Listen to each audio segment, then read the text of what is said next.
प्रमुख उद्धव ठाकरे महाराष्ट्र के मुख्यमंत्री तो बन गए, लेकिन उनके हाथों में कुछ नहीं है। वो शरद पवार के इशारों पर काम कर रहे हैं। उन्हें कोई भी फैसला लेने के लिए शरद पवार से अनुमति लेनी पड़ती है। मंत्रालय दिए जाने के मामले में भी उन्होंने ही बाजी मारी और सबसे ज्यादा मंत्री अपनी पार्टी से बनाए।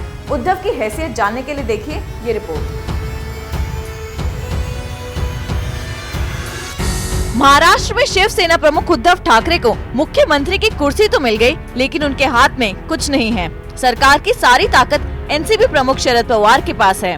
उद्धव ठाकरे केवल शरद पवार के इशारों पर काम करने वाली कठपुतली बन गए हैं। दरअसल उद्धव ठाकरे को मुख्यमंत्री बनाने में शरद पवार ने सबसे बड़ी भूमिका निभाई है। भाजपा के साथ गठबंधन तोड़ने के बाद जब उद्धव ठाकरे सरकार बनाने के लिए समर्थन चाह रहे थे, तो शरद पवार ने ही उनका साथ दिया था।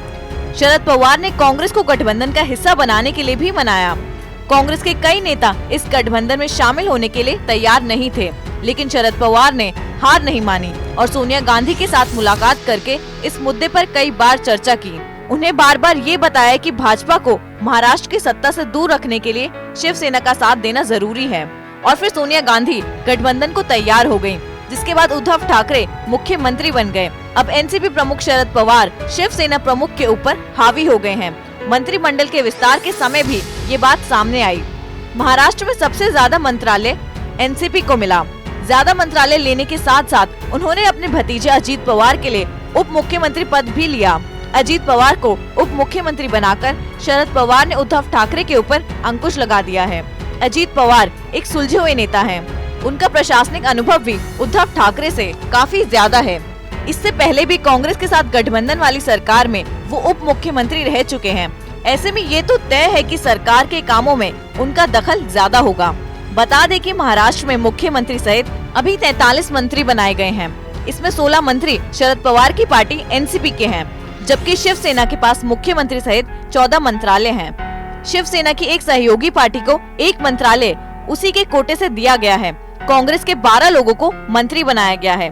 अगर मंत्रिमंडल के ऊपर नजर डालेंगे तो ये साफ हो जाएगा कि शरद पवार ने अपनी पूरी ताकत का इस्तेमाल किया है। 3 पार्टियों की सरकार में विधायकों की संख्या के आधार पर मंत्रालय मिलने की बात अपने आप में मजाक लगता है, क्योंकि अगर विधायकों की संख्या के आधार पर ही मंत्रालय मिलना था तो शिवसेना ने भाजपा के साथ गठबंधन क्यों तोड़ा। गठबंधन में जरूरतों के अनुसार ही मंत्रालय तय होते हैं, लेकिन शरद पवार ने सरकार का पूरा बागडोर अपने हाथों में ले लिया है और उसका पूरा भरपूर इस्तेमाल कर रहे हैं, जबकि उद्धव केवल तमाशा देखने के लिए मुख्यमंत्री बने हुए हैं। उद्धव ठाकरे ने मुख्यमंत्री बनने के लिए भाजपा से नाता तोड़ लिया, लेकिन मुख्यमंत्री बनने के बाद भी उनके हाथ में कुछ नहीं बचा है। शरद पवार पर्दे के पीछे से उद्धव ठाकरे को नियंत्रित कर रहे हैं और ठाकरे साहब कुर्सी से चिपके हुए हैं। ऐसे ही खबरों को देखने के लिए देखते रहिए कैपिटल टीवी। अगर आपको हमारा वीडियो पसंद आया हो तो इसे लाइक करें, हमारे चैनल को सब्सक्राइब करें और हाँ, बेल आइकन दबाना ना भूलें, ताकि आप तक हमारे वीडियो की नोटिफिकेशन पहुंचती रहे। आप अपना सुझाव हमें कमेंट बॉक्स में दे सकते हैं। हमारे साथ जुड़ने के लिए शुक्रिया।